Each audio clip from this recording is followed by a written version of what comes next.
power of letting go. We are talking, yes, we're talking about delegation.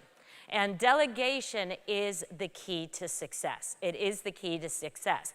And unfortunately, it is hard for the dental profession to delegate well and effectively. So I'm going to be talking about being very cognizant of your ticket to success is to stop micromanaging and start aligning. Now, there is a way to do this, and there's a way not to do this. And for those of you who know me, the first thing that you need to know is one of the reasons why this is so difficult is that dentistry, I've been watching, by the way, at this point, I think I am a dentist because I was watching everything. I don't know half of what was said, but I believe it deeply in my soul.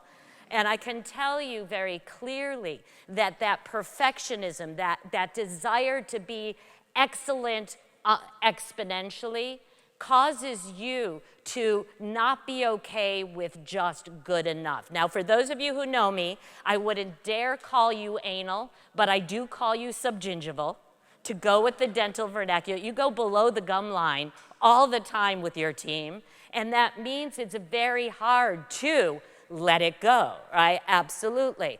And what we also see is that can create either heavy leadership or no leadership at all. And thirdly, high pressure or no pressure. And frankly, it confuses the heck out of your team. It confuses them. So I'm going to ask you to start creating a shift. And the shift is all behavioral. I want you to go from pressure to purpose, and I want you to stop babysitting. That's the point. Many of you, if you look in the mirror, you're going to know you're a babysitter. And if you understand, babysitters are going to get in their team a child response. You're either going to get a 2-year-old response, you're going to get possibly an adolescent response, and if you get a teenager response, good luck to you, right? So I need you to stop babysitting and start believing. And what the result's going to be is you're not going to have to rely on pressure anymore. You're going to be able to rely on purpose, and you're going to be able to go from control to connection. There is not a team member on planet Earth that looked up at the stars in 3rd grade and said, "Dear Lord, someday I want to suck spit and make a dentist's life miserable." You do know that. Bad team members are made. They're made from pressure and lack of connection. So I'm going to take my 8 minutes, and I'm going to give you the 5 keys to, quote Frozen, let it go. The team never bothered me anyways. You know how that goes, right? So the 5 are, we're going to lead with why, we're going to build trust, we're going to take time for mastery, delegate effectively, and certainly celebrate success. So I'm going to go a little deeper into all 5 of these. And the first one is absolutely leading with why. Leading with why. And this is really important because there's a great quote that says, a task without a vision is drudgery, right? And I want you to think about how you train or not train your team, but you very often just give them a boatload of tasks which feel like an eat your spinach moment. And one of the most important things, this isn't fluffy, by the way, this is real deal. Simon Sinek, who, by the way, is my hall pass, my husband has given me free reign because he is not only cool but kind of hot, but that's beside the point, right? The what's our why? It's all about the why must become before the how, the what, or the when. The why is the purpose. It is the why should I, the what's in it for me, and the make me feel important. If you just look at a team member and say, I want you to work, and they say how, and you say hard, it's over, right? So why is the core, how is the process, and what is the result? And be very mindful, because without the why, 3 weeks later and several Tylenol gone by, it's long gone in a galaxy far, far away. Once you have the why, I was so glad Ricardo had it in giant letters. The next step is you gotta believe, you gotta trust, you gotta build that trust. And that means you have to trust them before they trust you.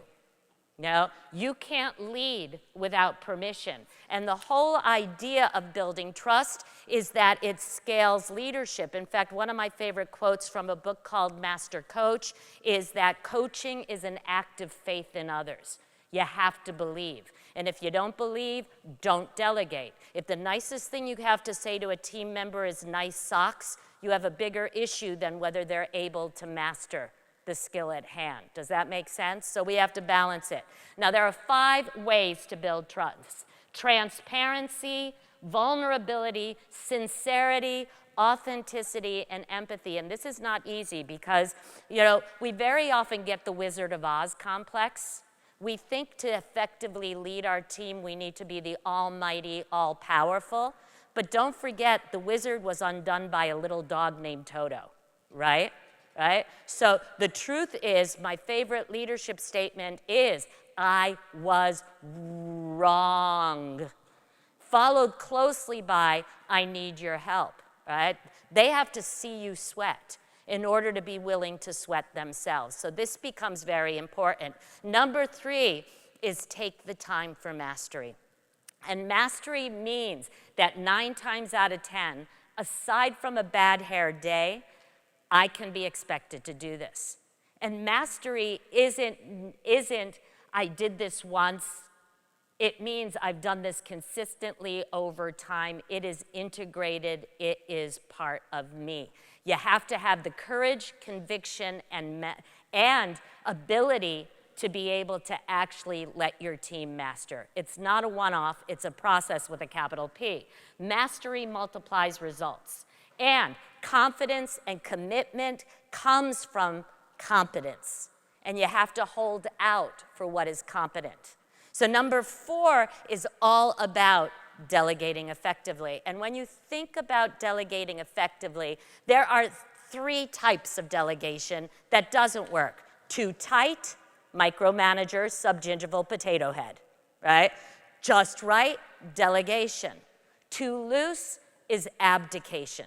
And when you abdicate, it's kind of when the inmates run the asylum, that's when you lose all credibility, right? You have to be there, you have to catch them, you have to see them, you have to acknowledge them, you have to grow them, and that's where delegation can work. So what are some of the effective delegation points? Clarity.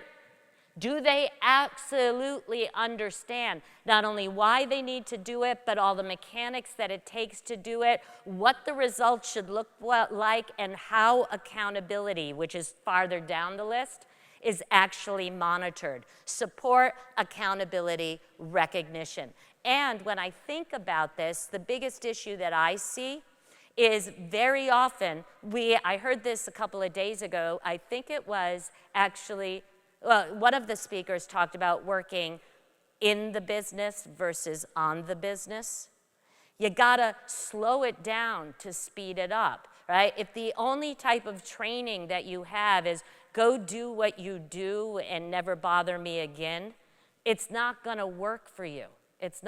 You have to invest for the return on investment, which becomes very important. Now, the final one, and I consider the most important one, is that you need to be able to celebrate success. You need to be able to catch them in the act of doing it right, almost right, or not completely wrong, and acknowledge it.